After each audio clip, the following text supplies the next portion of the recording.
Bu dunyo, borliq shunaqangi bir ajoyib yaratilgan. Aslida hammasi insonning foydasiga xizmat qiladi. Insonga juda ham katta imkoniyatlarni bergan yaratuvchi. Ana shunday imkoniyatlardan bittasi tanlov qonuni. Biz tanlaymiz. Hozir bizning hayotimizda nima borki, nima yo'qki, biz uni tanlaganmiz yoki yo'q bo'lsa tanlamaganmiz. Biz tanlaymiz noroziligimiz oqibatida norozilikka sabab bo'ladigan voqealarni. Ya'ni oldin norozilik hissini tanlab olamiz va undan keyin o'sha hissimiz orqali noroziligimizga sabab bo'lgan voqealar hayotimizga kirib kelishni boshlaydi. Tanlashimiz mumkin shukronalikni, minnatdorchilikni.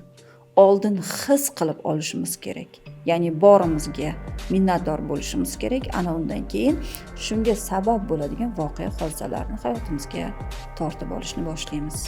Lekin biz teskari harakat qilib qo'yamiz. Oldin bersin, keyin minnatdor bo'laman. Mana paydo bo'ldi, endi shunga noroziman deb. Yo'q, oldin birinchi his paydo bo'lishi kerak. Ana undan keyin sizda natijalar paydo bo'ladi.